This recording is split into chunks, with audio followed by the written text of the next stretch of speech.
Assalamualaikum warahmatullahi wabarakatuh. Waalaikumsalam warahmatullahi wabarakatuh. Alhamdulillahil wahidil qaharil azizil ghaffaril mukawwirul laili 'alan nahar tadhkiratan li ulil qulubi wal absar tabsiratan li zawil albabi wal i'tibar.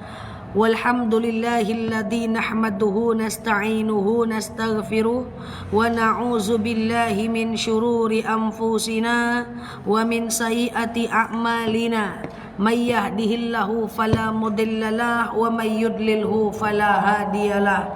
Nashhadu an la ilaha illallah nashhadu anna muhammadan abduhu wa rasuluh la nabiyya ba'dah amma ba'd kama qala Allah ta'ala azza wa jalla fi kitabihil karim na'udzu billahi minasy syaithanir rajim bismillahirrahmanirrahim ya ayyatuhan nafsul mutmainnah irji'i ila rabbiki radiyatan mardiyah fadkhuli fi ibadi wadkhuli jannati al-ayah wa kama qala nabiyuna Muhammad ibn Abdullah man salaka tariqan yaltamisu fihi ilman sahalallahu bihi tariqan ilal jannah.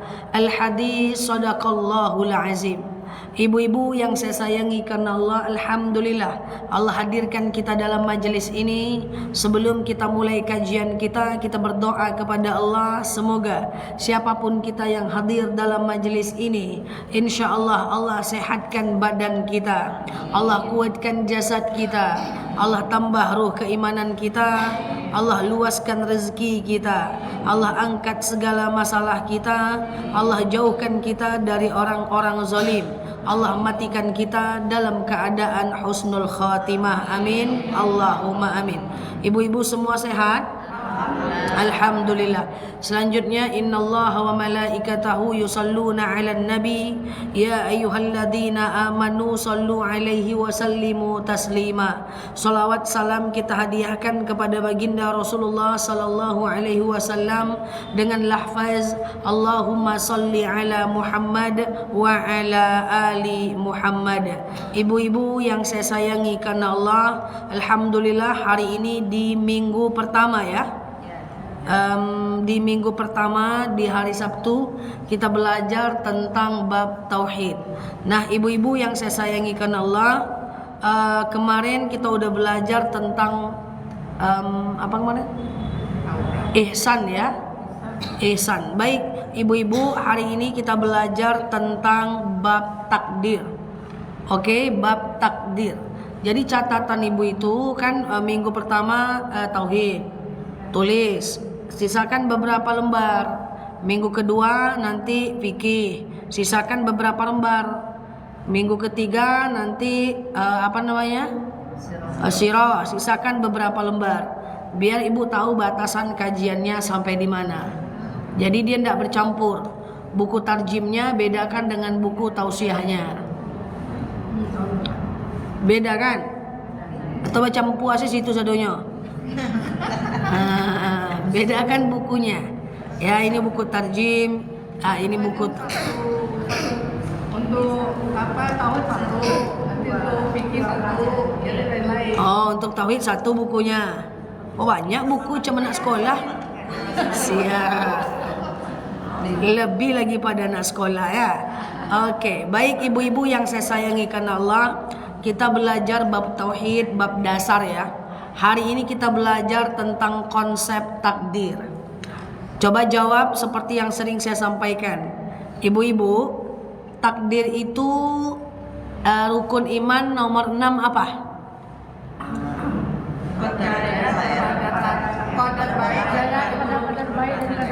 Banyak yang bilang rukun iman nomor 6 adalah percaya kepada takdir baik dan takdir buruk.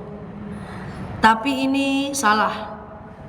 Jadi bukan percaya kepada takdir baik dan takdir buruk, karena nggak ada takdir itu buruk. Mungkinkah Allah itu memberikan takdir yang buruk kepada kita? Itu tidak mungkin. Semua takdir itu baik. Hanya saja ada dalil wa asa an takrahu syai'an wa huwa khairul lakum wa asa an tuhibbu syai'an wa huwa syarrul lakum. Buruk menurut kita itu yang baik di mata Allah, mau apa kita? Buruk menurut kita itu yang baik di mata Allah, atau misalnya baik di mata kita itu yang buruk di mata Allah. Mau apa kita? Jadi intinya takdir itu adalah semuanya baik. Maka rukun iman nomor 6 itu adalah percaya kepada qada dan qadar. Nah ya, bukan takdir baik dan takdir buruk. Udah berapa usia? Takdir baik. Tapi masih juga. Masih takdir baik dan takdir buruk. Oke, siap. Jadi ibu-ibu yang saya sayangi karena Allah, nah itulah dia takdir, percaya kepada qada dan qadar. Nah, banyak orang suka bingung nih, takdir itu bisa diubah atau tidak. Kenyataannya tapi suara saya jelas? Kenyataannya takdir itu bisa diubah. Ada dalil ad-du'a tughayyiru takdir. Doa merubah takdir. Semua takdir itu bisa diubah. Cuma masalahnya nggak boleh diubah. Ada yang nggak boleh diubah. Kita bisa ubah, ada yang nggak boleh diubah. Nah, makanya takdir itu kita bagi menjadi dua. Pertama ada namanya takdir mubram. Apa namanya? Takdir mubram. Yang kedua ada namanya takdir mu'allaq.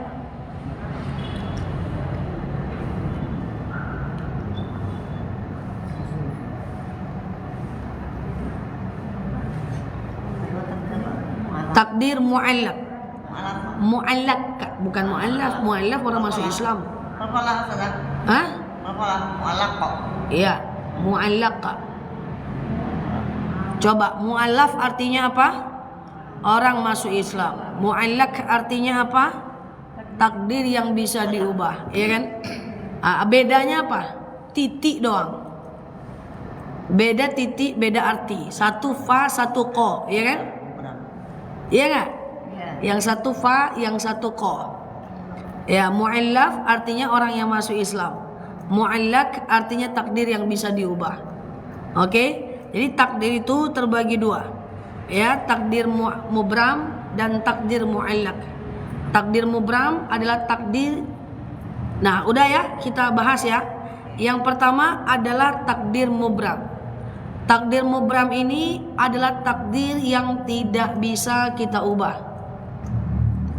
Dan kalau kita ubah, kita berdosa. Tidak boleh mengubahnya. Jangan takdir mubramnya diubah, takdir mu'allaqnya nggak diubah. Apa contoh takdir mubram? Takdir mubram itu adalah given by Allah. Itu bahasa kampung saya. Bahasa lainnya adalah takdir yang datang dari Allah, yang dia itu melibatkan Allah 100%. Contohnya apa? Contoh, Allah ciptakan kita perempuan. Itu takdir mubram. Allah lahirkan kita dari keluarga Jawa. Allah lahirkan kita dari keluarga Minang. Allah lahirkan kita di satu kota. Di mana nama kotanya? Itu mutlak. Kita dilahirkan dari rahim ibu yang tidak bisa kita pilih. Emang ibu dulu pilih-pilih? Coba makku makmu ya. Ada ya kawan saya kayak gitu. Coba makku makmu ya Nel. Mungkin dia sukses, aku udah ada ya. Karena dia dikekang sama emaknya, gak boleh kemana-mana kan. Cuma boleh di kantor aja, gak boleh ngejar yang lain. Coba makku makmu Nel. Udah sukses aku kayak emu ya. Emaknya pula disalahkan ya kan. Jadi itu gak bisa. Ya kan. Itu Allah ciptakan kita. Mau kita orang Jawa, kita orang Minang, dilahirkan dari mak yang seperti apa, dilahirkan dari keluarga seperti apa, ya, kemudian kita dilahirkan di desa atau di kota. Nah, dan itu tidak minta pertanggungjawaban. Semua takdir mubram tidak diminta pertanggungjawaban. Bu Nur, kenapa dulu lahir di Tembilahan? Iya kah? Betul kah? Tembilahan ya? Anda ya. Di mana Bu Nur lahir? Iya kah? Oh, senior, warga Pekanbaru senior. Gitu ya. Kenapa lahir di Pekanbaru? Allah tak akan tanya. Jadi di mana kita dilahirkan, dari siapa orang tua kita, itu takdir mubram. Apalagi takdir mubram, bentuk hidung kita, bentuk muka kita, bentuk bola mata kita, rambut kita ini keriting atau lurus, bentuk alis kita, bentuk bibir kita, itu semuanya takdir mubram. Kulit kita hitam, kulit kita putih, ya, itu dia adalah semuanya adalah takdir mubram. Takdir yang tidak bisa kita ubah. Kita dilahirkan pendek, tinggi, kita dilahirkan dalam keadaan cacat atau dalam keadaan sempurna, itulah takdir mubram, tidak bisa kita ubah dan tidak boleh mengubahnya kecuali dengan syarat dan ketentuan tertentu. Bentuk gigi kita, bentuk telinga kita, itu adalah takdir mubram yang tidak bisa kita ubah. Plastik. Oke, sampai sini definisinya dulu, baru saya ke contohnya. Paham sampai sini? Maka takdir mubram kalau kita ubah yang udah Allah berikan, berarti termasuk golongan orang yang tidak menerima takdir. Ibaratnya ibu, suami udah capek-capek kerja, tapi ibu tak pernah mensyukurinya, suami ibu akan marah. Ibu udah capek-capek jadi istri yang soleha, tapi di mata suami belum sempurna, ibu tetap akan marah. Allah udah ciptakan kita fi ahsani takwim, tapi kita ubah-ubah, maka Allah akan marah. Berapa miliar jumlah penduduk yang ada di Indonesia ini, satu pun tak ada yang mirip. Bahkan orang kembar pun tak ada yang mirip, betul? Neneknya, emaknya tahu bahwa dia adalah perbedaannya, nggak ada yang mirip. Makanya ada dalil laqad khalaqanal insana fi ahsani takwim. Sungguh manusia ini diciptakan sempurna bentuk. Nah, ibu-ibu yang saya sayangi karena Allah, dalam takdir mubram ini Allah Subhanahu wa taala itu ciptakan kita yang tidak bisa kita ubah dan tidak boleh kita ubah. Itulah tadi yang dinamakan dengan takdir mubram. Nah, kalau mau diubah dia ada regulasinya. Contoh, maka karena takdir mubram adalah takdir yang tidak bisa kita ubah, maka saya tanya sama ibu-ibu semuanya, bolehkah kita hidung pesek dimancungkan? Tidak. Kenapa tidak boleh? Karena dia takdir mubram. Sekarang banyak melanggar syariat. Jadi proses perubahan itu ada beberapa kaidah. Yang pertama, kalau dia berubahnya itu bisa kembali seperti semula dalam waktu cepat, itu boleh. Contoh, pakai bedak boleh? Boleh. Karena bisa dihapus. Ya. Pakai lipstik boleh? Boleh. Bisa dihapus. Pakai merah-merah di sini boleh? Boleh. Blush on. Taulah ibu lagi pada saya ya. Blush on. Boleh? Boleh. Karena bisa dihapus. Iya kan? Kemudian misalnya pensil alis boleh? Boleh. Bisa dihapus. Ya, pakai apa lagi namanya? Susu pula. Iya kan? Apa lagi namanya? BB cream. Boleh? Boleh. Karena bisa dihapus. Tapi untuk yang boleh tadi, ibu-ibu tetap perhatikan syariat. Kalau memakai itu jangan waterproof. Kalau waterproof dia menghalangi wudhu. Coba saya tanya, pakai kutek boleh?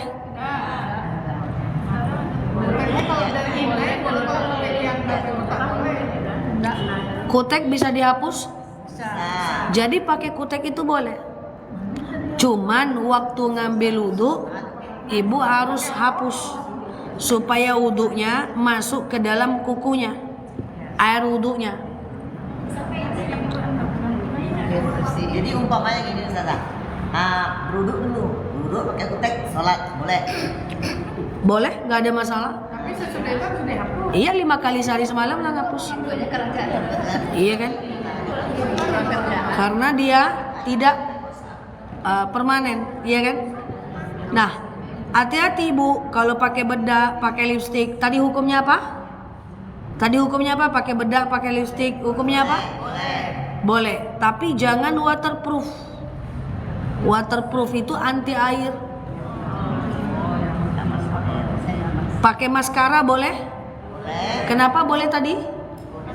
Karena bisa dihapus. Tapi kalau maskaranya itu waterproof, boleh? Boleh. Tapi dihapus pas mau ngambil wudhu, paham? Tapi bikin capek aja, nggak usah. Nah, itu aja kerja. Nah, 5 kali sehari, belum termasuk duha lagi.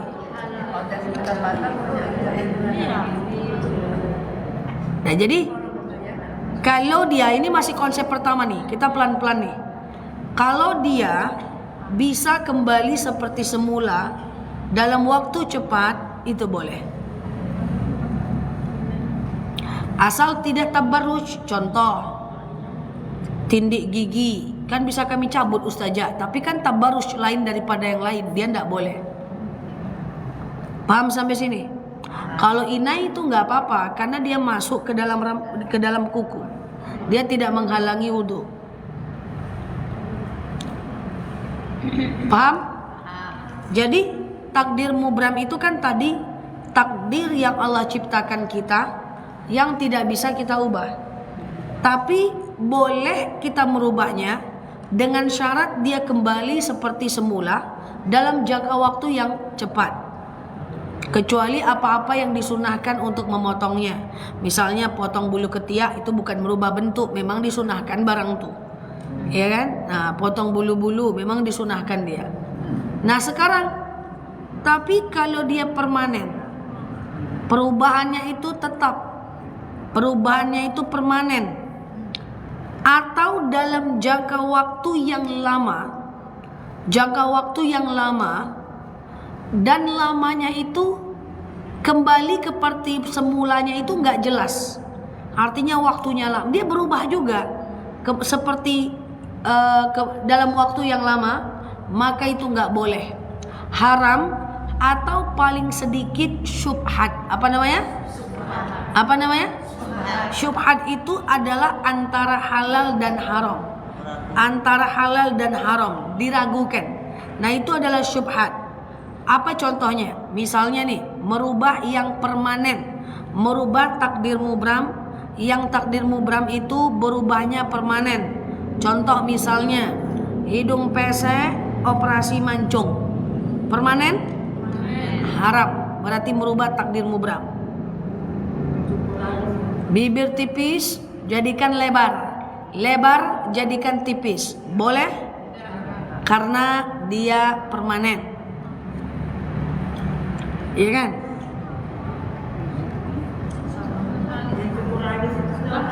Oke, ini yang jelas dulu nih, yang permanen dulu nih. Contoh, pakai behel, tapi alasannya cuman pengen cantik doang, bukan alasan kesehatan. Cuman pengen merapikan. Itu apakah rapinya permanen?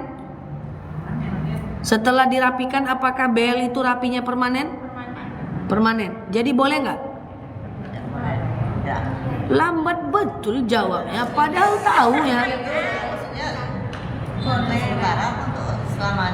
Behel itu merubah bentuk kan? Nah, jadi boleh nggak behel? Kok bisa dibilang boleh? Alasannya jarang dirambat. Oh, mantap juga. Giginya itu juga bentuknya berubah. Boleh kalau dia alasan adalah saran dokter. Misalnya dokternya bilang, "Bu, kalau ibu nggak pakai behel, nanti efek sampingnya adalah ibu akan jadi radang mulut. Nanti gigi ibu nggak teratur sehingga terjadi peradangan." Itu boleh. Tapi kalau pengen cantik-cantik doang nggak boleh. Berarti tergantung niat ya, Bukan tergantung niat, tergantung fakta. Bu, ada nggak mudorotnya kalau kita nggak pakai behel? Kalau ada mudorotnya, ada alasan kesehatannya, boleh pakai. Ya, tapi kalau alasannya adalah sekedar cantik aja, itu syubhat.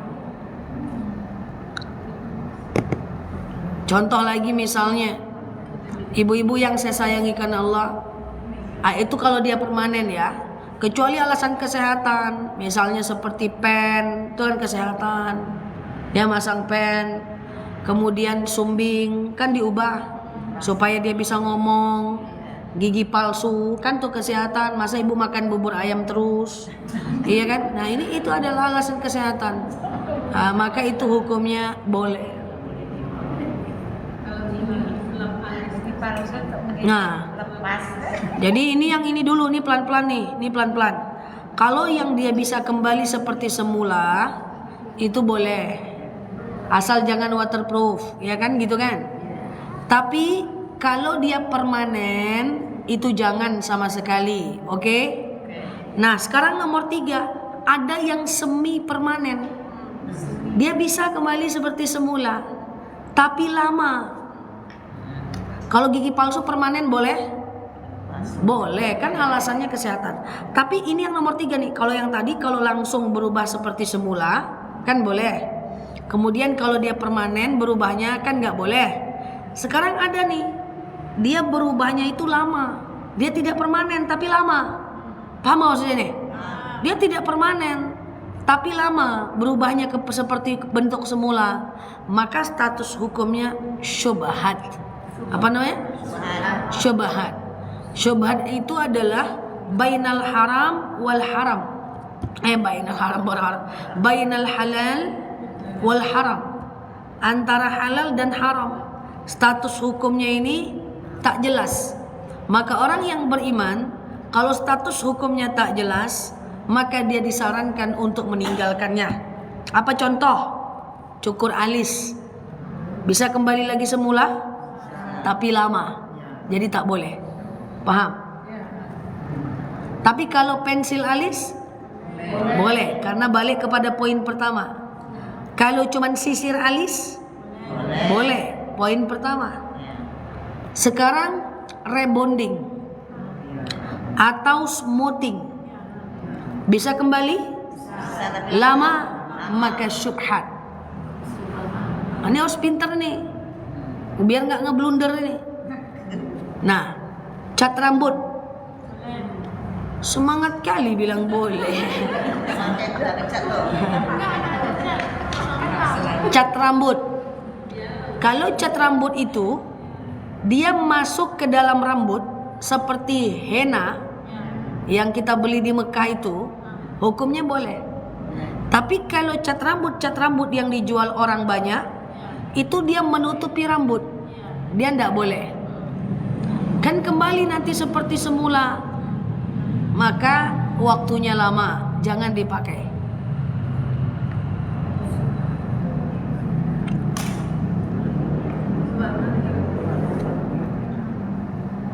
Berarti tergantung merek ya Ustaz ya, kalau cat rambut. Iya, saya rasa belum temukan lagi. Katanya cat rambut tapi halal. Halal itu zatnya, Bu. Ada kutek halal. Halal itu zatnya. Ini kutek halal nih. Halal itu zatnya. Ya halal, dia tidak terbuat dari bahan najis. Dia tidak terbuat dari daging BABI. Halal. Tapi pas diaplikasikan kan tetap nutupin kuku. Kalau tetap nutupin kuku, pakai. Tapi jangan nanti tapi pas mau wudu dibuka.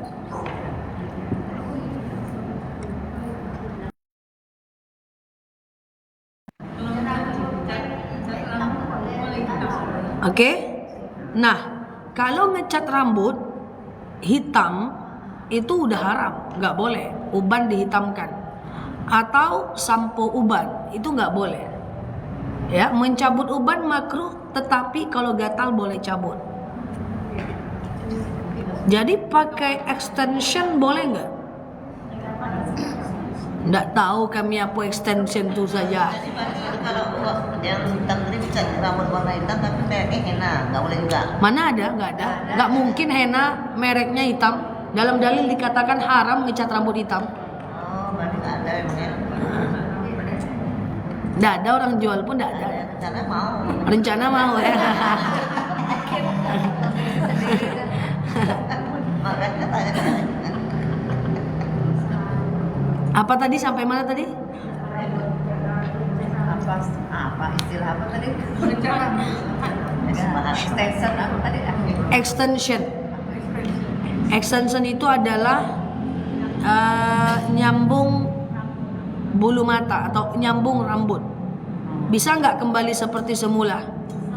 Bisa, tapi lama dan bentuknya udah tak jelas lagi. Sulam alis, sulam bibir itu kembali tapi lama. Sulam alis tak kembali lah, tak? Allahu a'lam bishawab. Tapi hal-hal kayak gitu jangan dikerjakan karena dia syubhat.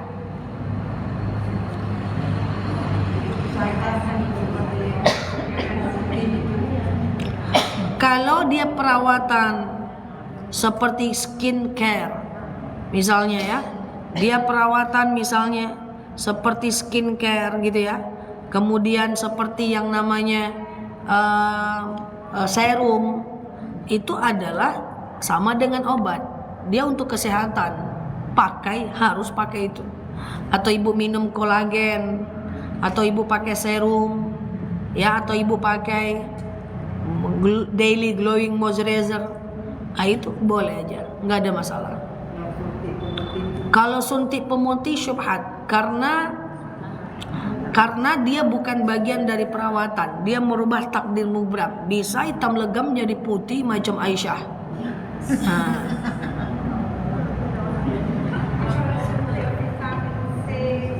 Vitamin C nggak ada masalah, nggak ada masalah.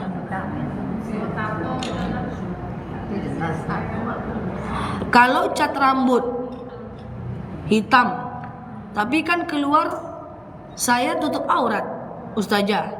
Bukan masalah auratnya, masalah ngecat rambut hitam tuh ya nggak boleh. Ya, oke.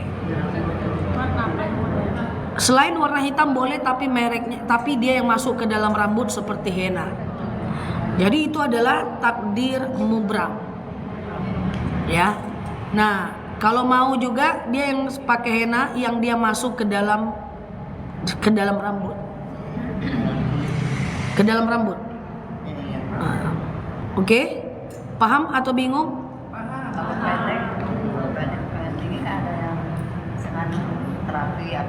Kalau terapi, kemudian kalau terapi pengen tinggi, minum susu tinggi, itu nggak ada masalah.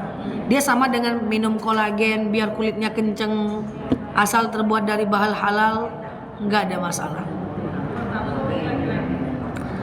Tato udah jelas, emang tato bisa hilang?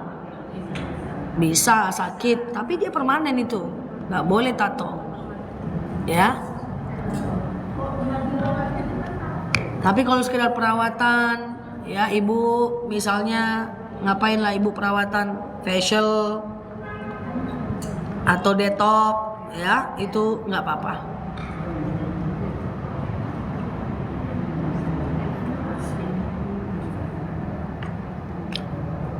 Yang gemuk, pengen kurus, itu alasan kesehatan kan? Gemuk kan tak sehat. Nah, ibu pengen kurus, biar lutut tumit berdamai dengan hati. Nah, ibu kurus. Apa? Enggak nyindir saya. Saya enggak nengok, saya nengok layar aja dari tadi. Ya kan? Oke.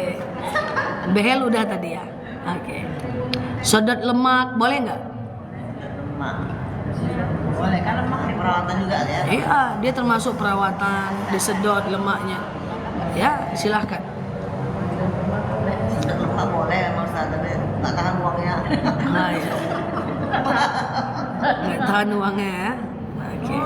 Saja kalau KB yang di steril. Tergantung dokter. Steril tergantung dokter.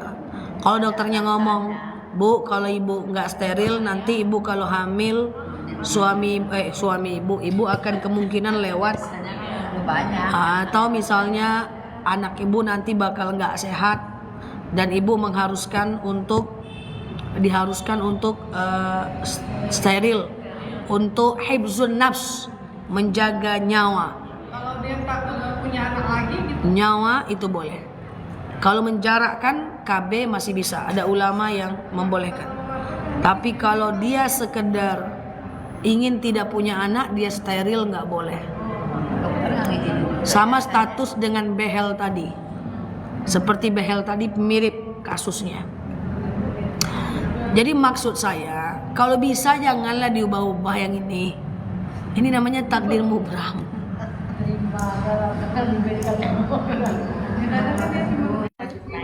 Cukur alis sudah dibahas ya. Cukur alis tadi boleh atau enggak? Cukur alis dia masuk dalam kategori gimana yang cukur alis? Nomor 3. Dia kan ada 3 kategori. Pertama, kalau dia bisa kembali seperti semula, semertalnya pakai bedak bisa dihapus, pakai lipstik bisa dihapus, pakai merah-merah blush on bisa dihapus, itu boleh. Nah, tapi kalau pakai waterproof, nanti pas mau wudu dihapus dulu baru wudu. Kutek itu boleh. Pas mau wudu dihapus dulu kuteknya baru ngambil wudu, karena dia bisa kembali seperti semula. Yang kedua adalah yang dia permanen, ini haram kecuali alasan kedokteran. Yang permanen lah, apa yang permanen? Ya, oplas pengen cantik doang, kemudian mancungkan, pesekkan, lebarkan, kecilkan gigi kelinci, gigi apa, itu semua itu karena dia permanen, dia menjadi haram. Kecuali alasan kesehatan. Ya, seperti sumbing tentu dibaguskan. Seperti pasang gigi palsu tentu boleh karena dia alasan kesehatan. Masa ibu makan bubur ayam terus? Kalau dia permanen itu alasan kesehatan, behel boleh. Tapi kalau behel cuman pengen cantik doang nggak boleh. Nah, kemudian ada yang ketiga terakhir namanya syubhat. Syubhat itu nggak jelas antara halal dan haram. Dia permanen tapi sebentar berubah. Dia berubahnya lama, tetapi dia akan kembali seperti semula tapi lama. Contohnya cukur alis tadi, ya kan? Smoothing, rebonding, keriting, ya kan? Nah, itu semuanya adalah dia berubah tapi lama. Jadi status hukumnya nggak jelas. Dia berada di tengah-tengah, dia syubhat. Tapi orang yang beriman pada hukum yang syubhat yang nggak tentu, maka ini adalah hukumnya ditinggalkan saja.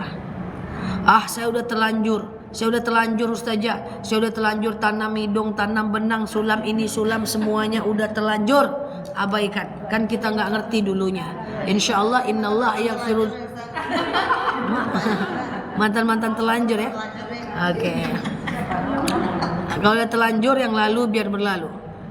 Allah karim. Oke. Kalau gigi tambal tentu boleh. Gigi tambal kan ada alasan kesehatan ya. Oke. Ustazah tarik benang, Ustazah tarik benang. Tanah. Tarik tanah. Apa? Tarik benang. Tanah. Berubah bentuk. Ada benang yang tarik. Boleh tuh dong. Itu untuk supaya ibu penuaan dini kan? Iya. Pakai. Nih udah usia ini tuh juga lagi mau pakai ya. Nah, makanya bilang sama anak-anak ibu, kalau udah usia 30-an mulailah perawatan, pakai skin yang halal, minum kolagen supaya fleknya berkurang, pakai SPF keluar rumah, biar nanti usia 40 nggak heboh dengan tanam benang, tanam kantong gitu. Ya kan, perawatan tuh sejak dini, ya kan? Oke. Dah. Paham? Gigi palsu ya nggak apa-apa. Oke? Nah, sekarang itu adalah takdir mubram. Ya, itu adalah takdir mubram. Takdir yang nggak bisa diubah. Ada 3 kategorinya. Kemudian yang kedua, ada namanya takdir mu'allaq. Apa namanya? Takdir mu'allaq. Takdir mu'allaq ini adalah takdir yang bisa kita ubah dan harus diubah. Takdir yang bisa kita ubah dan harus diubah. Kalau dia buruk, bisa kita jadikan baik. Contoh misalnya, kita dilahirkan dari keluarga, ini kan udah mu'allaq ya. Contoh, kita dilahirkan dari keluarga yang tidak ada ilmu pengetahuan. Maka kita cari ilmu, kita ubah takdir kita. Kita dilahirkan dalam keluarga yang miskin, kita cari kerja supaya derajat keluarga kita menjadi naik dan menjadi orang yang mapan. Kita ditakdirkan dalam keadaan misalnya dari keluarga yang kehidupannya serba susah, maka kita berjuang mencari rezeki supaya takdir kita berubah. Nah, ini takdir mu'allaq.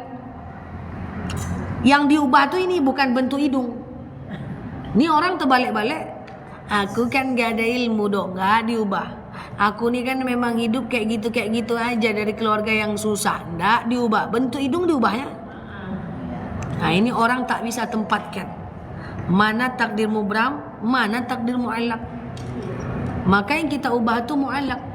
Nasib kita, takdir kita, ya itu kita ubah. Nah, sekarang kita belajar lebih bagus lagi. Saya mau tanya, bahwa jodoh itu takdir nggak? Mu'allaq atau mubram? Mu'allaq. Jodoh itu takdir mubram atau mu'allaq? Mu'allaq. Bukankah Allah udah tentukan jodoh seseorang di Lauhil Mahfuz? Bisa milih.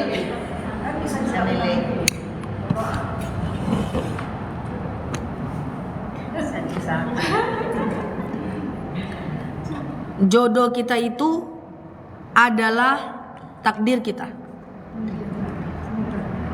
Itu dulu, tunggu dulu Besti, sabar dulu, jangan protes. Jodoh kita itu adalah takdir kita. Kalau kayak gitu, masa jodohku tukang selingkuh? Kan gitu? Masa jodohku pemabuk? Iya kan? Masa jodohku adalah orang yang suka marah-marah? KDRT. Masa jodohku adalah orang yang KDRT?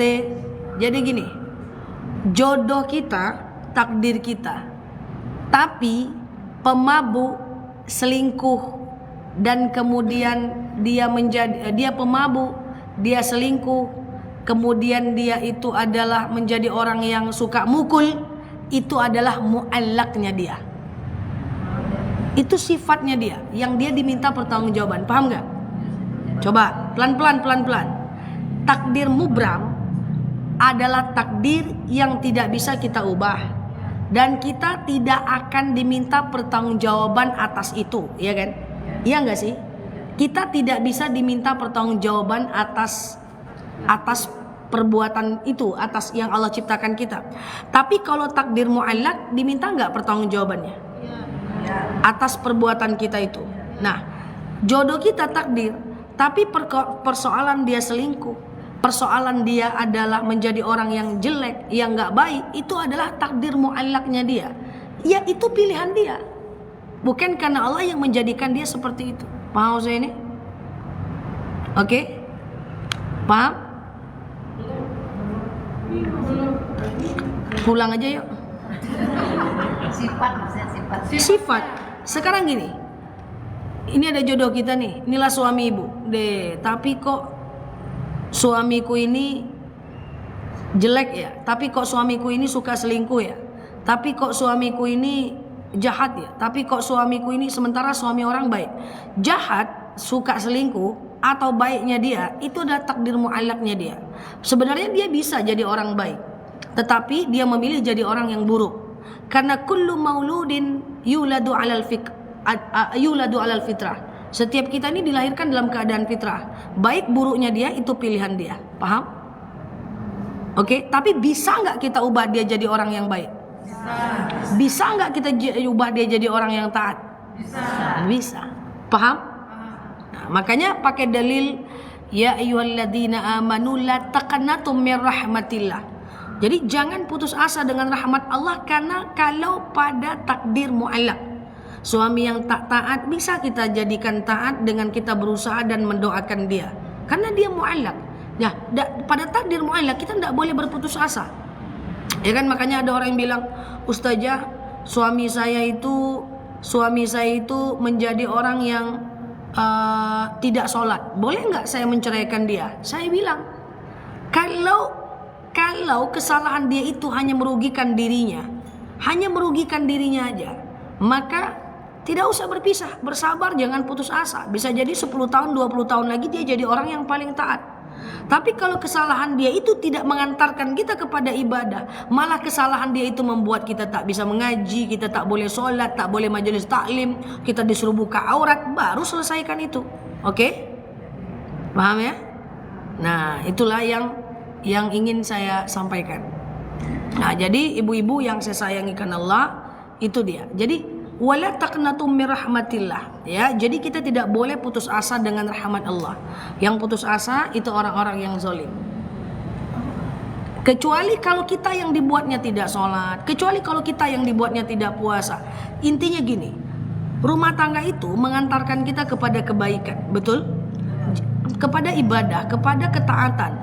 Jika rumah tangga itu sudah tidak mampu lagi mendatangkan kepada ketaatan, tidak mampu lagi mendatangkan kepada kebaikan, yang ada cuma dosa, dia selingkuh, kita nggak mau melayani, hina menghina, baku hantam, saling amarah, boleh kita check out, boleh kita keluar, boleh memilih berpisah, dengan syarat kita kena, kena dosanya. Tapi kalau cuma dia yang nggak sholat, kita bisa masuk surga? Bisa. Maka berusahalah untuk mendakwahinya, mengajak dia kepada kebaikan, sehingga apa? Sehingga takdirnya bisa berubah. Seperti itu. Sekarang saya tanya, orang yang meninggal bundir, tahu bundir? Kayak gitu ya, nggak usah kita sebut. Orang yang meninggal bundir, apakah itu takdir? Tidak.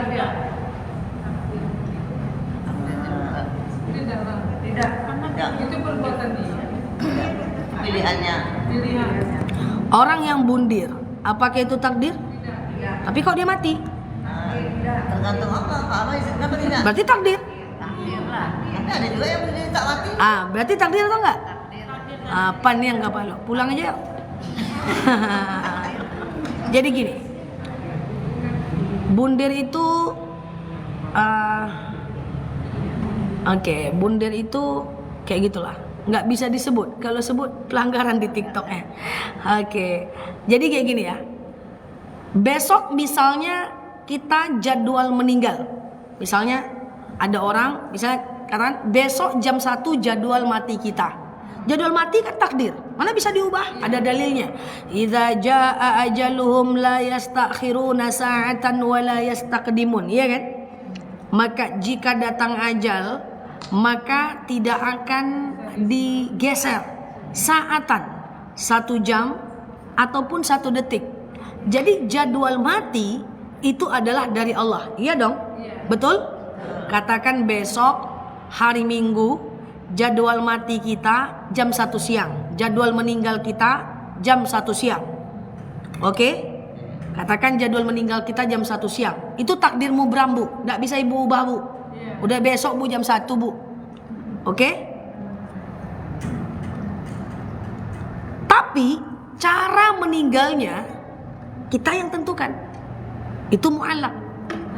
Kalau besok ibu lagi pengajian, maka berarti ibu meninggal dalam pengajian, mati syahid. Kalau besok jam 1 ibu lagi joget-joget buka aurat, maka meninggalnya lagi berjoget. Kalau ibu besok ke mall, maka ibu ke mallnya itu meninggalnya di mall. Kalau ibu besok lagi berceramah, maka meninggalnya lagi berceramah. Tapi kebetulan besok ibu diputusin oleh mantan, ibu bundir, matilah saat bundir itu. Karena pada faktanya ada orang yang bundir tak mati, paham maksudnya ini? Maka kita tidak akan diminta pertanggungjawaban atas kematian kita. Kita cuma diminta pertanggungjawaban atas sebab kematian kita. Kalau sebab kematian kita ini mati syahid, dapat pahala kita, mu'allaq dia. Kan mu'allaq bisa diubah. Kalau sebab kematian kita ini karena bundir, karena misalnya adiksi, kecanduan, overdosis, maka kita akan berdosa atas kematian kita itu. Maka saya sering bilang, jadwal mati tak bisa kita usahakan, cara matinya bisa kita usahakan. Makanya ingat konsep peluang, bahwa semakin banyak peluang, semakin besar kesempatan. Orang yang sering keluar rumah, kesempatan meninggal dalam keadaan kecelakaan lebih besar dibanding orang yang di dalam rumah, kan begitu. Orang yang rajin majelis taklim meninggal dalam keadaan majelis taklim jauh lebih besar peluangnya dibandingkan dia tidak majelis taklim. Makanya kurang-kurang yang mubah, tidur-tidur, ngalai-ngalai, baring-baring, ngango-ngango, cerita, gosip, kurangi. Takutnya matinya lagi bergosip. Kan gitu maksudnya. Paham nih? Nah, ada pintar dah. Nah, jadi ceritanya kita tuh harus tahu nih. Oke, meninggal memang urusan Allah, tapi saya harus berusaha untuk meninggal dalam keadaan baik. Nah, itu mu'allaq itu. Meninggalnya kayak gimana? Itu mu'allaq itu. Kalau lah mati ke mati jonyo. Iyo, tapi macam mana cara matinya itu? Nah, ya kan? Sama dengan orang yang suka ROKOK itu kan? ROKOK, ya kan? Kalau kemati jonyo, tapi dia mati macam mana bentuknya? Kita kan kalau bisa mati itu di masjid, majelis taklim, saat baca Quran, lagi pusing ngafal surat Asy-Syams, ya kan? Kalau bisa kan matinya kayak gitu. Lagi pusing tarjim. Nah itu. Jadi meninggalnya itu dari Allah. Cara meninggalnya kita yang tentukan, kita yang perjuangkan. Makanya kenapa hidup kita ini hampir 24 jam kita usahakan berbuat yang baik-baik, ke masjid, baca Quran, majelis taklim, dengar ceramah, kurangi gosip, kurangi jalan ke tempat yang sia-sia. Biar andaikan itu jadwal mati kita matinya baik, gitu loh maksudnya. Nah, paham? Ustazah kan katanya umur itu bisa diperpanjang, berkahnya yang diperpanjang. Dia lebih berkah umur itu. Ya. Bukan jadwalnya. Apa nih maksud intinya Ustazah? Intinya berubahlah pada takdir mu'allaq. Jangan yang mubram diubah, yang mu'allaq tak diubah. Bentuk hidung diubah, ketaatan tidak diubah, bentuk bibir diubah, tetapi ilmu nggak ditambah. Itulah maksudnya. Nah, yuk kita kaitkan dengan proses memahami takdir mu'allaq. Ustazah, saya udah berusaha merubah. Ini mu'allaq ya, mu'allaq takdir yang bisa diubah. Saya udah berusaha merubah takdir mu'allaq. Kata ustazah tadi, kalau dilahirkan dalam kondisi anak itu adalah anak saya, maka anak saya itu ustazah idealnya menjadi anak yang soleh. Saya pengen. Kata ustazah kan bisa diubah. Saya ajak anak saya menjadi anak yang baik. Saya ajak anak saya menjadi anak yang soleh dan soleha. Ya kan? Merubah takdir kan? Yang tadinya durhaka menjadi baik kan? Tapi ndak juga dia mau berubah. Tetap jadi anak yang durhaka. Saya ajak mengaji, dia tak mau. Saya ajak belajar, dia tak mau. Saya masukkan pesantren, dia kabur. Saya undang ustadz, dilawannya ustadz itu. Saya masukkan pesantren, jungkil balik dia di pesantren tuh. Saya ajak dia mengaji, menjerit-jerit dia. Padahal saya sudah mengajak dia kepada kebaikan, merubah takdir mu'allaq saya. Tapi dia tidak juga berubah. Maka pakai konsep yang lain, yaitu ada bab namanya bab tawakal. Nah, tawakal kita serahkan kepada Allah. Jangan ambil haknya Allah, Bu. Yang memberikan orang itu hidayah adalah Allah. Apakah kita? Tidak. Tugas kita cuma menyampaikan. Tugas kita cuma mengajak. Berubah atau enggaknya dia, itu urusannya kepada Allah. Itu urusan Allah. Jangan dipaksa orang untuk berubah. Enggak bisa. Agamanya enggak bisa dipaksa. Apalagi cuma ketaatan. La ikraha fiddin. Iya kan? Nah, la ikraha fiddin. Ya, maka tidak ada pemaksaan dalam agama. Saya berdakwah itu adalah ingin merubah mu'allaq. Ibu tadi tak pandai, saya ingin menjadikan kita semua pandai. Yang tadi kita nggak ngerti ilmu agama, saya ingin kita semua ngerti ilmu agama. Berusaha merubah takdir mu'allaq. Dulu mungkin ibu nggak belajar agama, dulu mungkin tidak ada ustadz-ustadz di kampung kita, mungkin dulu kita dilahirkan dari keluarga yang nggak ngerti, mungkin dulu ada ustadz tetapi jauh jalan kaki baru bisa pengajian. Kita ubah takdir mu'allaq itu. Saya berusaha merubahnya, ya. Lalu kemudian apakah jemaahnya berubah atau tidak, taat atau tidak, itu bagian dari tawakal. Maka idealnya orang Islam ini bahagia karena dia hanya berusaha merubahnya. berubah atau tidak dia serahkan kepada Allah. Itulah namanya tawakal. Banyak orang yang nggak tawakal, baik dalam hal kecil maupun dalam hal besar. Banyak sekali. Dia selalu memikirkan hal yang belum terjadi. Asumsinya gerak duluan dibanding Allah mengerjakan. Dalam hal kecil, mau keluar rumah, deh kalau macet gimana ya? Belum macet lagi udah deh. Baru mau jemur pakaian, aduh kalau hujan cemana ya? Dia nggak tawakal. Aduh, kalau masa depan takut miskin, masa depan takut miskin. Masa depan itu bukan untuk ditakuti, bukan untuk dibawa was-was. Masa depan itu untuk dipersiapkan, biar rasa takutnya berkurang. Takut miskin, hiduplah lebih hemat. Baik, supaya punya ilmu. Takut masuk neraka, kumpulkan amal ilmu banyak-banyak. Jadi masa depan itu bukan untuk ditakuti, masa depan itu untuk dipersiapkan. Ada konsep tawakal di dalamnya, di belakangnya. Nah kalau ini kita paham nih, maka insya Allah hati kita akan lapang, karena tauhidnya udah benar. Karena intinya adalah, saya sering bilang seperti bulan lalu, takwa itu mau nggak mau, suka nggak suka, ikhlas nggak ikhlas, perintah Allah kerjakan. Mau nggak mau, suka nggak suka, ikhlas nggak ikhlas, larangan Allah tinggalkan. Enak karena dilarang, tinggalkan. Contoh, mantaplah rambut hitam tanpa uban, tarik sedikit, sop, terkejut jemaah, Bu Nur nih, gitu kan? Suka, tapi Allah larang, tinggalkan.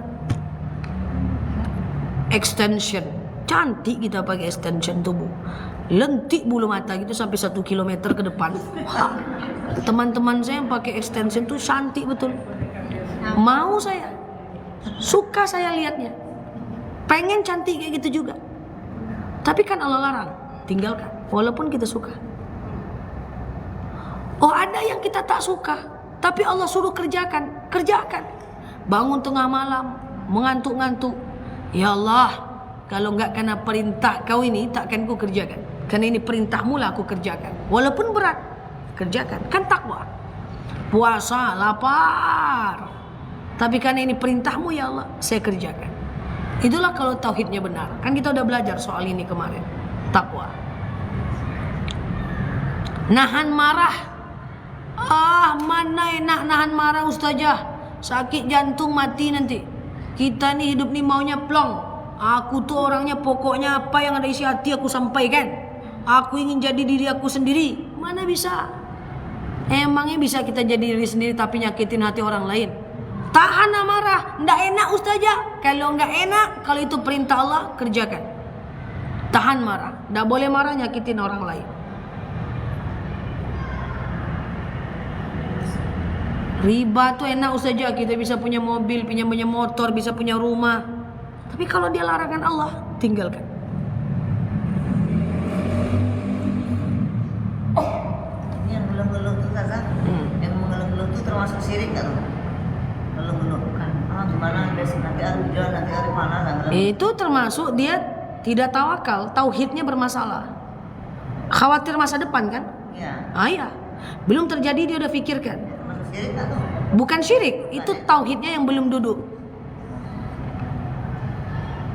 Hal kecil hati-hati. Kalau macet gimana ya? Belum macet lagi, pergi aja lah dulu.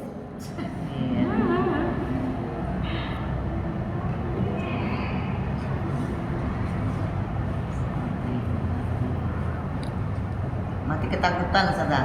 Kayak Bu Erna mamanya kan menghafal tarjim nih. Mati ketakutan sebenarnya mati.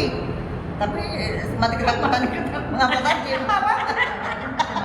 Menghafal, Mati takut. Takut ngapal. Dengar nengok mobil saya aja udah ketakutan. Oh, datang mobil saya hilang loh. Tutup aja kaca tuh besok. Gak tahu di mana mobil saya. Saya itu ada jamaah saya bilang, saya itu satu yang saya takutkan di dunia nih sekarang. Apa? Bunyi pintu mobil ustazah. Katanya kalau ada bunyi pintu saya, ustazah udah datang lah itu. Takut, saya takut menghafal, takut sama ustazah. Atau tadi saya hafal, tapi nengok mobil ustazah hilang semua hafalan saya. Enak nggak? Nggak enak. Tapi itu perintah Allah, kerjakan. Kalau ada belajar tuh enak, semua orang pintar, Bu. Mana ada, kami pun belajar berderai air mata kok.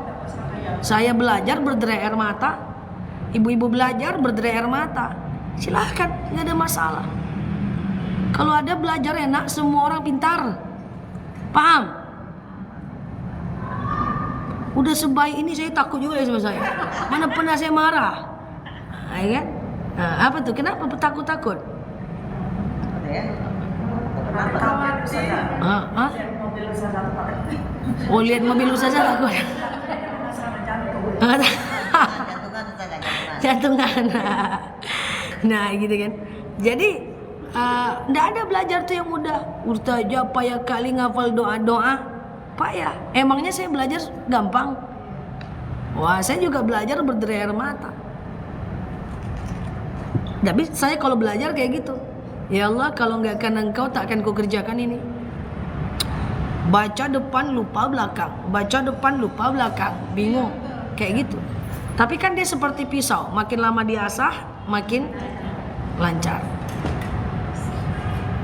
Sakit berobat misalkan masih muda, tapi rasanya udah usaha. Itu tahu itu masalah juga. Oh, sakit udah berusaha, belum sembuh juga.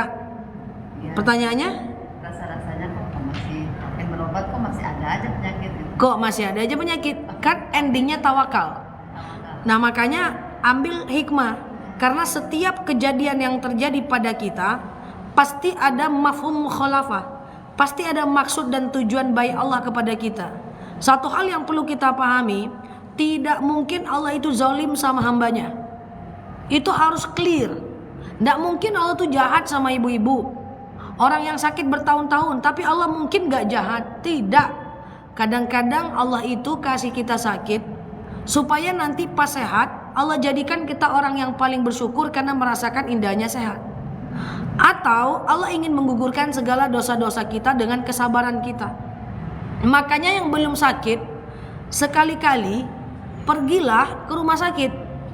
Tengok orang yang sakit itu, tengok orang yang luka bakar menjerit, orang yang sakit mah menjerit, nengok orang yang kesakitan, supaya kita tahu indahnya sehat.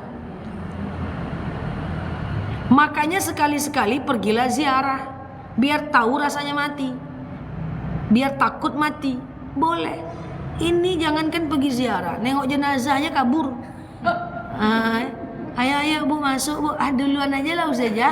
Masih ada mayat di dalam, hidupnya bekomu. Iya Ustazah. Coba bayangkan. Sekarang udah enggak. Udah enggak ya, Masya Allah. Udah belajar ya. Udah belajar. Dulu ya.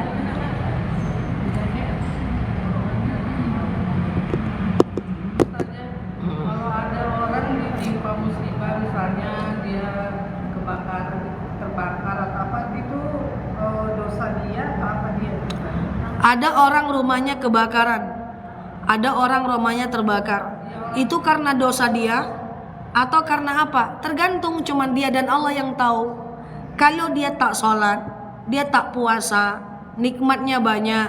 Makin dia nggak sholat, makin banyak nikmat.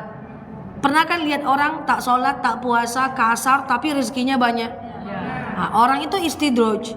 Allah akan berikan nikmat kepada orang yang maksiat sampai nanti Allah cabut nikmat itu secara mendadak.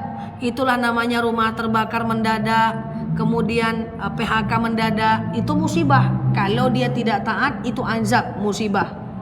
Tapi kalau dia udah sholat, dia udah puasa, dia udah sedekah, dia udah keluarkan sebagian harta, ya, dia udah zakat, dia udah sedekah, terbakar juga rumahnya, itu ujian.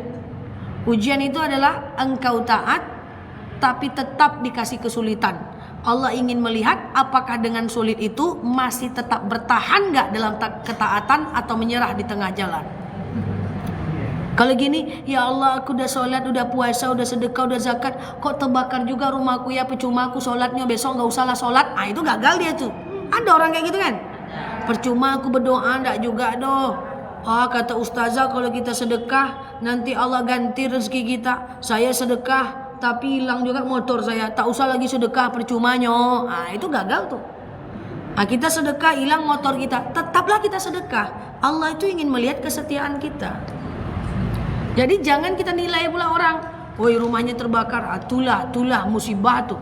Cuman dia dan Allah yang tahu itu musibah atau ujian. Jangan untuk menilai orang, nilai diri kita. Oke?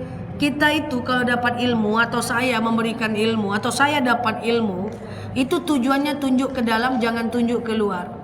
Banyak orang dapat ilmu tunjuk keluar. Kemarin ada jemaah saya belajar tentang perbedaan musibah dan ujian. Ditengoknya rumah kawannya terbakar, itu musibah tuh Zah, dia jahat tuh, tunjuknya keluar. Itu kita jadi obesitas rohani. Maka berapa banyak orang yang punya ilmu tapi untuk nunjuk-nunjuk salahnya orang dan merasa dia paling benar. Dan dia tidak mengamalkan. Kabura maqtan indallahi an taquluna 'alallahi ma la ta'lamun. Ilmu yang kita dapat untuk tunjuk kita, bukan tunjuk orang. Kita tak boleh menghakimi orang. Karena sekarang orang jahat bisa jadi suatu ketika dia lebih taat daripada kita. Tugas kita kalau dia tak baik kita nasihati, tak boleh menghakimi. Karena banyak orang-orang yang jahat pada akhirnya masuk surga.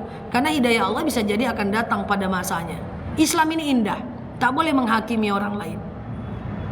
Hanya boleh menghakimi diri sendiri.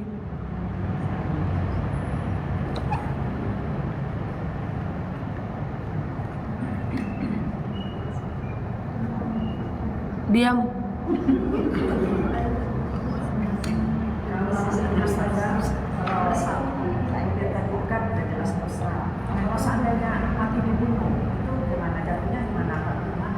Sama. Jadwal kita meninggal besok, rupanya dia dibunuh. Meninggalnya takdir, sebab meninggalnya adalah tapi dia tidak bertanggung jawab. Dia tidak berdosa. Ya, dia tidak berdosa untuk itu. Ya, sama. Bukan. Kalau dia bundir nggak mati berarti tidak jadwal matinya. Berarti takdir mubram tidak berlaku hari itu.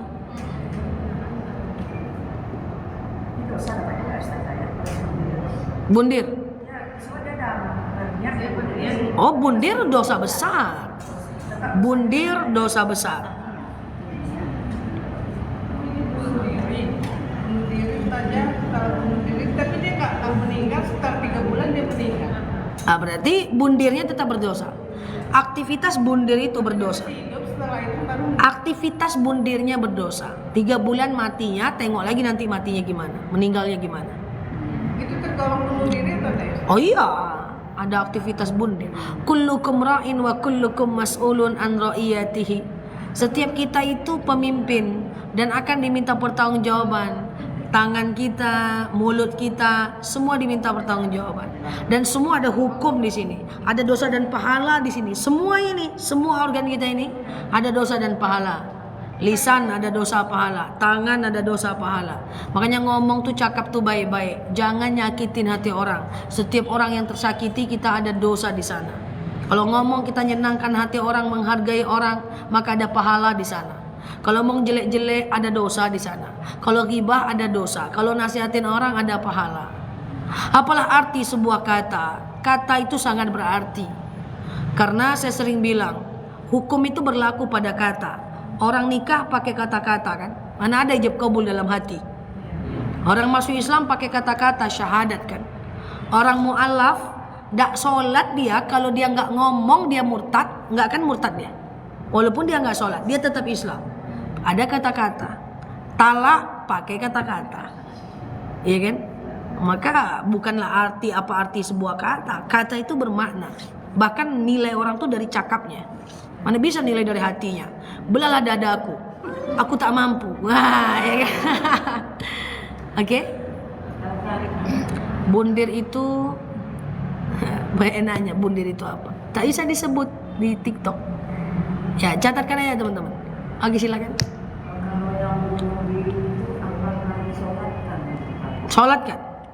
Mau dia meninggalnya bundir, mau dia meninggalnya mabuk, mau dia meninggalnya zina, mau dia meninggalnya dalam keadaan apalah, maka tugas orang hidup wajib menyolatkan, wajib mengkafani. Soal sholat nggak sholatnya dia, meninggalnya dalam keadaan gimana, itu urusan dia dengan Allah. Sama, wajib. Kadang-kadang kemarin ada kasus di mana ada seorang masyarakat tidak mau menyolatkan karena meninggalnya mabuk. Nyari saya. Akhirnya saya kumpulkan petinggi-petinggi di masyarakat itu. Agama Islam ini agama yang rahmatan lil alamin. Meninggalnya dia karena apa itu urusan dia dengan Allah. Tapi menyolatkan dan memandikan dia itu kewajiban kita kepada Allah. Kalau kita tak memandikan, tak menyolatkan dia, satu kampung kita berdosa. Itulah agama Islam itu indah.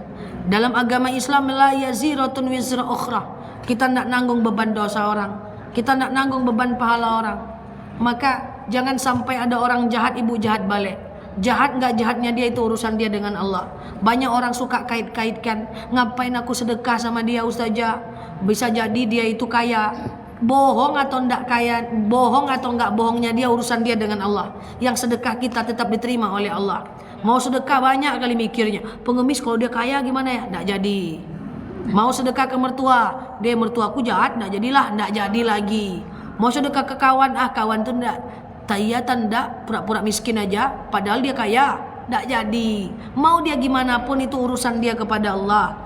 Sikap kita itu menjadi pahala dan dosa kita. Kadang-kadang itu godaan syaitan, makanya kita enggak jadi sedekah.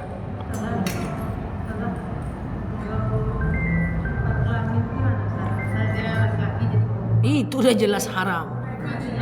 Itu kan mubram. Meninggalnya gimana? Apanya yang bagaimana? Meninggalnya jenis kelamin aslinya. Ibadahi sesuai dengan jenis kelamin aslinya. Silakan. Ini anak saya punya. Ini mungkin sedikit. Ini adik angkat saya. Dia mau bertemu. Hah? Mau apanya jabatannya itu setinggi. Upahnya dekatnya. Oh jangan sebutkan namanya. Kalau cerita tanya orang, kita jadi ghibah nanti. Waktu dia gadis, dia Islam, keturunan orang lain. Jumpalah jodohnya orang Kristen. Nikah dia. Setelah nikah masuk Kristen, setelah anak dia masuk lagi Islam. Dia bertobat, Kak saya bertobat. Saya bilang kan itu tuh mau main kan, ternyata saya tahu ini. Sudah itu tuh bertobat dia berjilbab dia betul-betul di jalan di agama Islam. Itu jangan tahu. Jadi sebenarnya pertama sebelum saya jelaskan, kalau kita bertanya jangan tunjukkan rumahnya. Kita ghibah nanti. Itu rumahnya, tahu pula saya. Kacau. Ya kan? Jadi kalau kita nggak kenal nggak apa-apa. Misalnya di online kan kita saling kenal. Ustazah ada adik kandung saya, tuh rumahnya di situ. Nanti kita jadi ghibah. Oke, jadi intinya seperti ini. Jadi kalau kita ada orang yang tadinya non muslim, kemudian mu'alaf, murtad lagi, kemudian mu'alaf lagi, sebenarnya kalau hukum Islam yang sebenar-benarnya itu tidak boleh, itu dosa besar. Bahkan pada masa Abu Bakar itu orang seperti itu dibunuh. Orang murtad itu dibunuh. Saking banyaknya orang murtad setelah kematian Rasulullah SAW. Tapi kalau seandainya kita hidup pada masa pemerintahan yang demokrasi, bukan pemerintahan Islam, maka saran saya ketika dia udah masuk ke dalam agama Islam, dia udah bertaubat, dia udah berubah baik-baik, tetap sampaikan kepada dia masih ada peluang untuk bertaubat. Karena baik lebih bagus daripada dia balik lagi untuk jadi orang yang tidak baik. Jadi jangan kita bilang, wah dah nih doa percuma, kau solat percuma, kau ini kau mempermainkan agama. Dah usah. Lebih baik kita munculkan peluang baik untuk dia. Wala taqnatu min rahmatillah. Kita tidak boleh putus asa dengan rahmat Allah. Semoga karena sistem pemerintahan kita ini kan tidak ada bunuh-bunuh kan. Kalau untuk orang-orang yang murtad dan mu'alaf, semoga Allah mengampunkan. Itu aja lagi. Innallaha yaghfiru dzunuba jami'a. Allah mengampunkan semua dosa kita. Tapi kalau ibu tanya, apakah itu dosa besar? Itu dosa besar.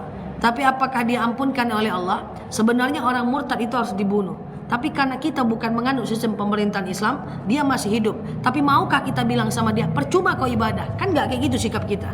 Maka kita tetap membuka peluang kebaikan supaya dia tetap berbuat baik. Seperti itu. Oke? Dah? Balik kita lagi. Dah, ubah takdir mu'allaq ya. Oke? Nah, jangan berubah-ubah takdir mubram. Kita Ya. kan tidak bertanggung jawab atas dosa orang lain. Kalau anak kita tanggung jawab. Anak kalau belum balik kita tanggung jawab dosa dia. Kalau dia udah balik kita nggak tanggung jawab lagi. Kalau dia belum balik kita tanggung jawab. Kita tanggung jawab. Kalau dia udah balik lepas. Kan ada riwayat yang meninggal, kan orang tuanya banyak anaknya tuh nggak mau kita udah masuk surga.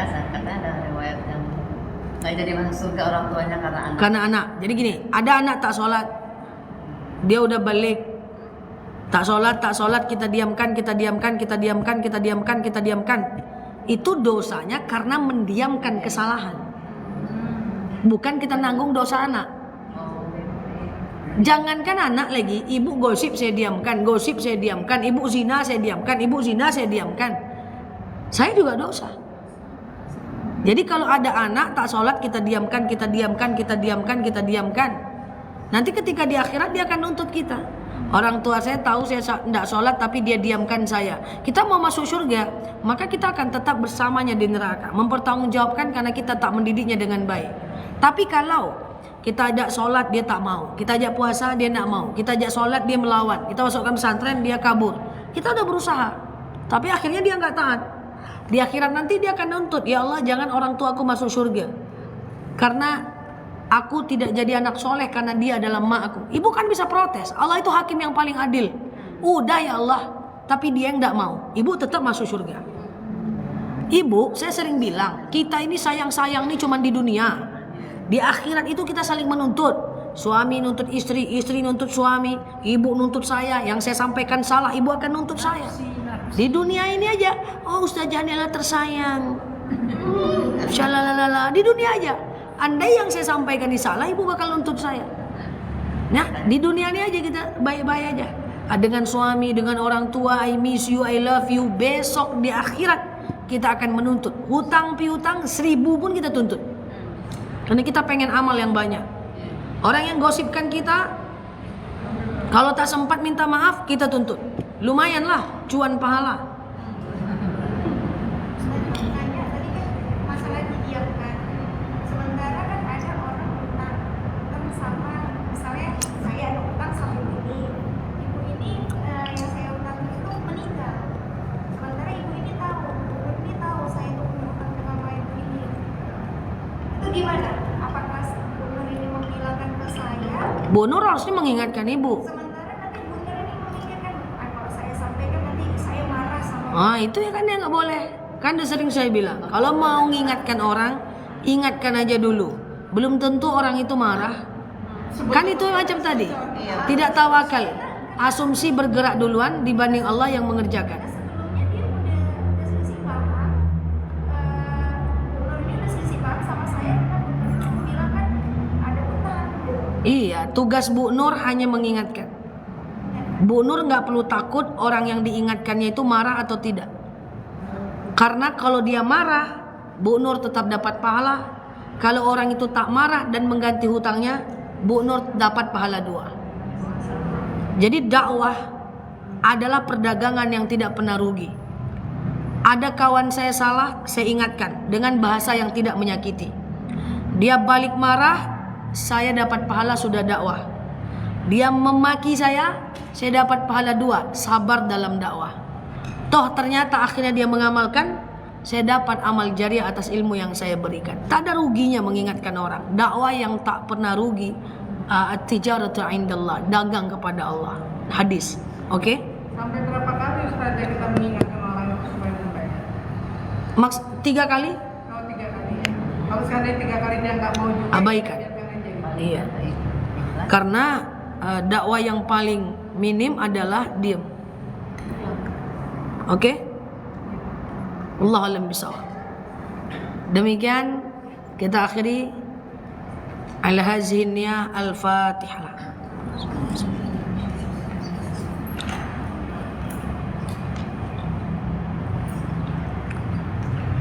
Amin ya Allah, amin ya Rahman, amin amin ya mujib as-sailin. Allahumma salli ala Muhammad wa ala ali Muhammad. Allahumma inna nas'aluka ridhaka wal jannah, na'udzubika min sakhatika wan nar. Allahumma inna nas'aluka salamatan fi dinina, afiatan fi jasadina, ziyadatan fi ilmina, barakatan fi rizqina, taubatan qabla al-maut, rahmatan indal maut, maghfiratan ba'dal maut.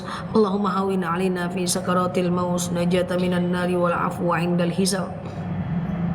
Allahumma antas salam minkas salam wa ilaika ya'udu salam, fahyina rabbana bis salam wa dakhilnal jannata darus salam, tabarakta rabbana wa ta'alita ya hadzal jalali wal ikram. Allahumma inna na'udzubika minal hammi wal hazan, na'udzubika minal ajzi wal kasal, na'udzubika minal jubni wal bukhli, na'udzubika min ghalabatid daini wa qahri rijal. Allahumma yassir alaina umurana wa la tu'assir alaina umurana ya rabbal alamin. Allahumma in kana rizquna fis sama' fa anzilhu, wa in kana rizquna fil ardi fa akhrijhu, wa in kana rizquna ba'idan fa qaribhu, wa in kana rizquna haraman fa tahhiruhu ya rabbal alamin. Allahumma rabbana anfa'na bima 'allamtana wa 'allimna ma yanfa'una. Allahumma rabbana hab lana min azwajina wa zurriyyatina qurrata a'yuni waj'alna lil muttaqina imama. Allahumma ighfir lana dhunubana wa liwalidina warhamhuma kama rabbawna shighara. Allahumma astajib du'ana ya Allah, astajib du'ana ya Rahman ya Rahim ya mujibas sailin. Allahumma salli ala Muhammad wa ala ali Muhammad. Subhana rabbika rabbil izzati amma yasifun, salamun alal mursalin, alhamdulillahi rabbil alamin. Wallahu alam bisawab. Assalamualaikum warahmatullahi wabarakatuh.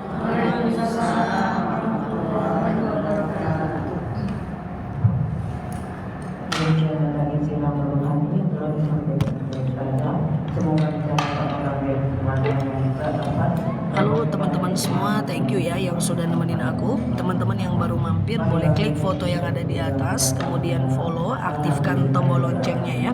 Alhamdulillah, agar teman-teman dapat video terbaru dari aku. Nah, untuk live ini akan aku tampilkan di channelnya aku. Teman-teman boleh jadi subscriber di channelnya aku karena ceramah-ceramahnya panjang. Waalaikumsalam warahmatullahi wabarakatuh. Karena ceramah-ceramah panjangnya aku ada di channelnya aku ya. Teman-teman ya, yang baru mampir boleh klik foto yang ada di atas, kemudian follow, aktifkan tombol loncengnya agar teman-teman dapat video terbaru dari aku ya. Dan di jam 8 malam kita ada tanya jawab, silahkan kita ngobrol santai di sana di jam 8 malam ini ya teman-teman ya. Dan nanti video ini bagi teman-teman yang terlambat, tadi ada nanyain hukum rebonding, smoothing, gigi palsu yang tadi udah disampaikan di awal. Cuman mungkin teman-teman terlambat, jadi kita nggak mungkin ulang lagi ya. Jadi ini ada di channel, teman-teman subscribe aja channelnya, atau kita tanya jawab lagi nanti malam di jam 8 malam. Oke, happy weekend ya teman-teman semuanya. Sehat selalu di sana dan sampai ketemu di live berikutnya. Dan cek ribuan video aku yang lain, di dalamnya juga udah ada jawaban-jawaban terkait dengan apa yang teman-teman ingin tanyakan. Oke, kita tutup dulu ya. Subhanakallahumma wa bihamdika nasyhadu an la ilaha illa anta nastaghfiruka wa natubu ilaik. Nah, lalu di sini sampai paham. Assalamualaikum warahmatullahi wabarakatuh. Bye bye. Jazakumullah ya teman-teman ya. Sehat selalu semuanya. Oke. Sampai ketemu di live berikutnya, dan jangan lupa teman-teman gabung di video-videonya aku, itu udah cukup jelas kok semuanya insyaallah. Semoga bermanfaat. Assalamualaikum warahmatullahi wabarakatuh. Bye bye. Terima kasih ya teman-teman. Kita mau sholat jenazah dulu, jadi aku tutup ya. Bye bye.